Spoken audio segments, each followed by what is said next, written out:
Hey there, and welcome to the Fiance Cam, here to provide much needed Starbucks. Here we go.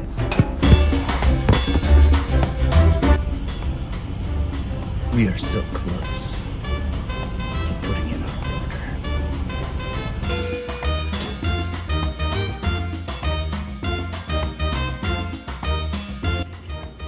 Hello from the cat. Say good morning.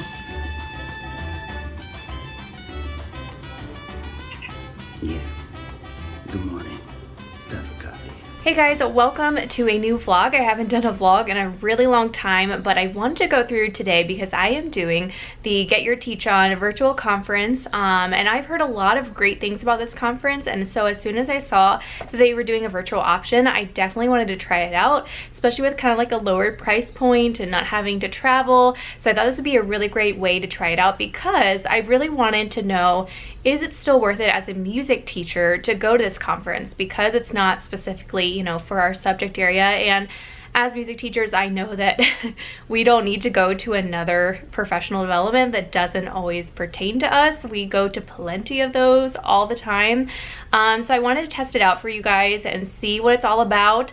So far this morning, we listened to two speakers, Dave Hollis and then Brandon Fleming, and they both were really great. Like, they were definitely just like a pump-up session, definitely like it's for all teachers. And the first one, Dave Hollis, I am not a stranger to the Hollis Company. I have actually went to their virtual conference that they actually hosted, and it was really good. He pretty much talked about like your confidence as a teacher and really getting clear on your values. And I thought it was really cool because he talked about, with confidence, if you really know what your values are and what you really truly believe is important as being a teacher, that it kind of helps you with comparison, because the teachergram comparison can be so real and can make you feel like you're not doing enough. But if you're really set on your, you know, what's important to you, then it can kind of help you not get stuck in that comparison game.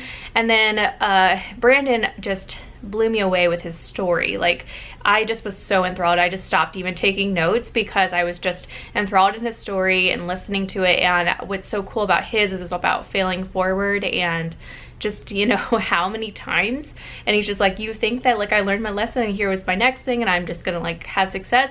And he would talk about another failure and another failure, but every failure brought him closer to, you know, his success and his goals for his life. So it was really inspiring.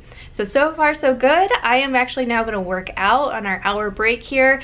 With the time change, it starts at 10 on the eastern side of the United States, but for me it started at 7, so it's like 9 o'clock-ish right now, and they're like, have a great lunch, and I'm like, you know, it's probably a little too early. So I'm gonna work out, grab a snack, and then I'm gonna tune into the rest. So I will see you guys in just a little bit. So I wanted to show you guys in the meantime, before it all starts up again, is that with this, I guess like on Get Your Teach On, you get like on a swag bag, you get a little bit of some gifts when you go to the conference. Well, for this, they gave you like kind of a virtual swag bag, and there are so many cool things. I've already used some of them, and I wanted to show you guys, if they do another virtual conference and you want to do it, like, you get some really cool stuff. So let me show you guys the different things.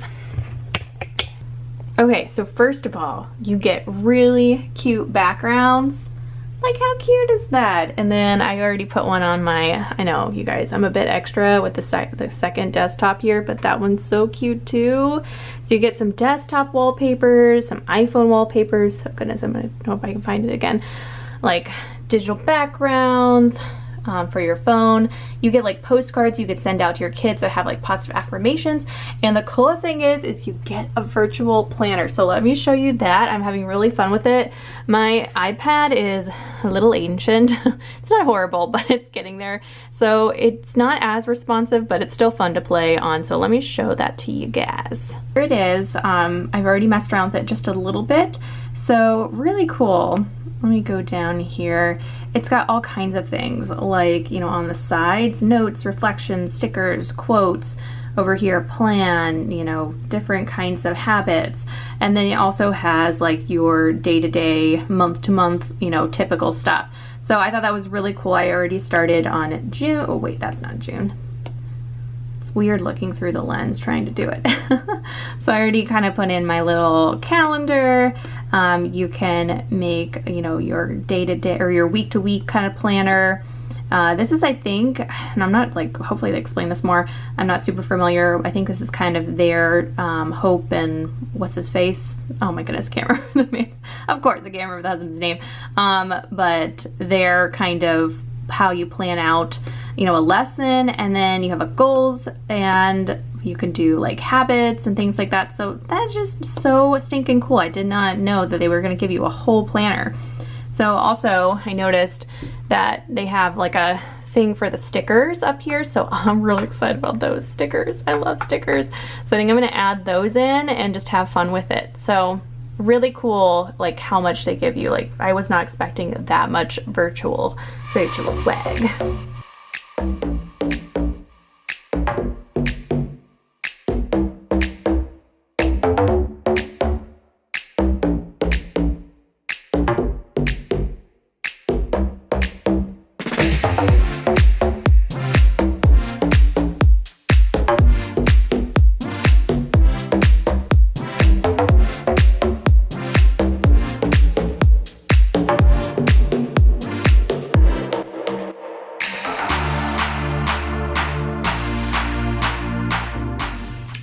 Hey guys, welcome to my bathroom. So let me just fill you in on what has happened. I thought I would. I've just worked out and now hence the hair and the craziness. But I thought I would do my makeup and get ready and just kind of talk to you guys what has happened. So it is actually Wednesday. It is not Tuesday. So the conference was June 1st and June 2nd. And so like probably many of you know, yesterday, bronzer first. Yesterday was Blackout Tuesday, so I woke up and saw these black squares on my Instagram feed, and first I was like, what? Who hacked Instagram? I had no idea what it was, and of course I follow some wonderful people that are having those hard conversations and educating people, and I soon found out that, you know, it was Blackout Tuesday and, you know, what that kind of represented. And so I will be totally honest with you guys, at first I was like, oh my gosh, like this is throwing off my whole day. Now can I film? Can I not film? Am I being insensitive? And I did have this moment, and then I was like, oh my gosh, like get over it again, like white privilege, and take a day off. Because when I film, like I outline my vlogs, I like usually get ready for them, which is, I'm so sorry, like again, like get over it. It's such a like first world problem that I'm like, oh my gosh, I have to do my makeup to do the video.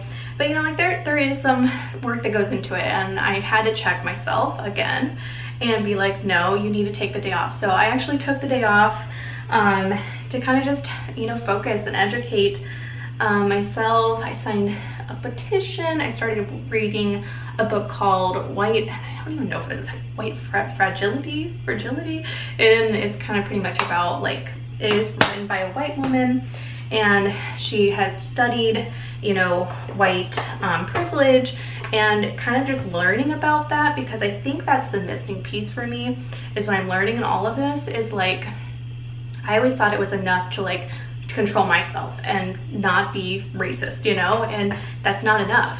And first of all, everyone has biases, and I learned that, and I'll talk about that in just a little bit with my the conference. They actually had one on biases, and everyone has them, like they are biases, whatever. Everybody has them, and you have to acknowledge them. And the same thing with white privilege. Like I just wasn't doing enough. I thought that it was just enough to like go through my life and try not to be racist. And I found that, you know, it's action steps. It's, you know, donating, putting in your time, it's educating yourself, and it's not up to Black people to educate me, it is up to me. So I took the day off. I did watch a few more of the Get Your Teacher On virtual like sessions. Man, I can't multitask, I'm fighting. I did watch a few more, but I pretty much just spent the day educating myself. And it was amazing how like I started to get so tired. Like I was starting to get emotionally worn out. Like there was like a gloom over the day, because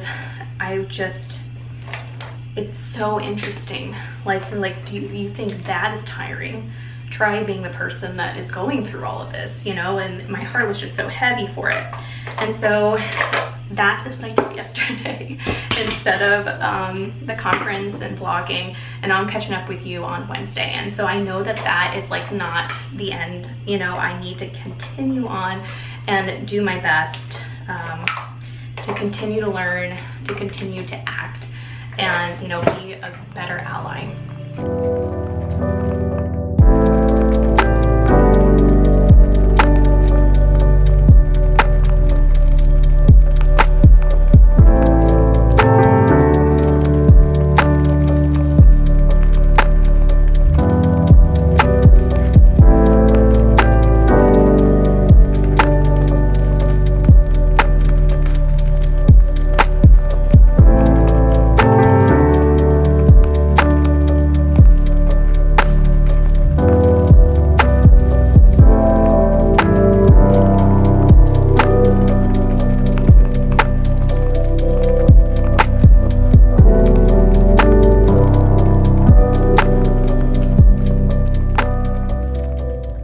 Okay guys, that is about it. Full disclosure, I have about like 3 more bonus sessions to go through, but I think it's like about 1:30 in the afternoon, and I just think I need another break, and I kind of want to wrap up this video. So I wanted to go through kind of my takeaways from day 2 for you guys, and then also I want to just kind of go through the pros and cons of this conference, and is it worth it as a music teacher. So many great things in the day 2. I think day 1 was like, again, like I said earlier when I was getting ready, it was more about like how to take care of yourself so you can be the best teacher that you can be. And just personally for me, like, I already read a lot of personal development books, and so of course it spoke to me and it pumped me up and made me excited, and just you know, like validated that that is so important. It was really good, but today, like, it was the meat and potatoes. Like, it really spoke to me. So the very first session, they start off with a keynote speaker with the guy from Teach Like a Pirate. I've never actually read that book, but I've heard it's really good.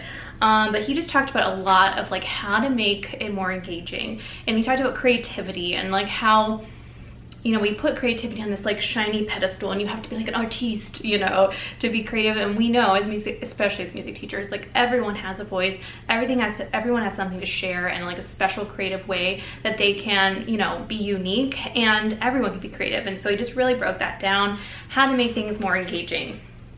Another one that I listened to today was the science of engagement, and again, all of these had a lot to do with engagement.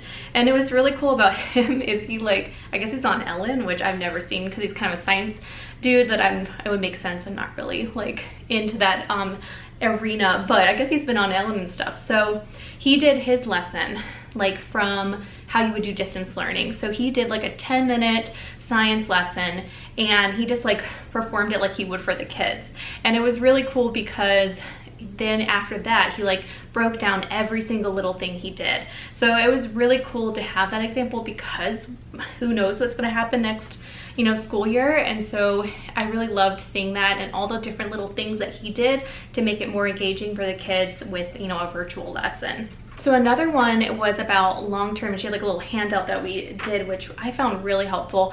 It was about short-range planning. And at first she was like, I teach ELA, and we're gonna kind of look through that lens. And I was like, oh no, this is not gonna be for me. And I thought it was gonna be a little too specific, but she did a really nice job of giving all these different examples. So the idea was, you know, you take a standard and how to bring it all the way down to, you know, your day-to-day lessons. And she just had a really good way of breaking that down at first, and she had you pick like a standard that's really maybe more difficult for your kids. You've noticed year after year it's hard for them, and like a big one for me is steady beat versus rhythm. My kids constantly get those switched up. A lot of times, you know, when we're trying to tap steady beat, they'll start tapping the rhythm, and so that was really fun to kind of like break that down and what I could do better on that. And then she also picked one that, you know, is hard for you. And I for sure I am like so comfortable teaching solfa like through the pentatonic. Like do re mi so and la is my jam. I've got it. I can teach it so well. But anything past that, I start to get a little lost. And like low so, low la, you know, fa, ti, high do. And so it just helped me really like reflect, first of all, like what is more difficult areas for me to teach, and then also kind of break it down. Then she had a whole nother layer, which again, there was definitely a theme. Like all of these presenters today were just talking about like that little extra like stuff you can sprinkle on top for engagement. And so she was talking about using, you know, like room transformations, what kind of, but she was very specific. Like she told us very specific things you could get, you know, costumes, and she gave a bunch of different examples, different things you can do to decorate your room. She talked about like the power of a plastic tablecloth, and girl, I totally agree. I've definitely used some in my day. But she also talked about like photo backdrops. So like off of Amazon for like 20 bucks, you can get like a giant photo backdrop of like a winter storm or, you know, trees.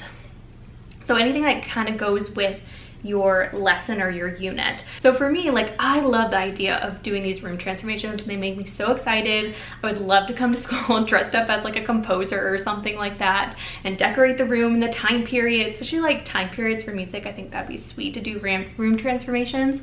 But the thing is for me is like, I'm doing that for like one class. Like this year I did 4th grade, I did like the Magical School of Recorder, and we had a Harry Potter theme. I sorted them into different houses, and it was so much fun. And it's like the best unit I've ever done of Recorder. Like they were so engaged, which was awesome. I had those kind of those elements that she talked about. So like, it's so true.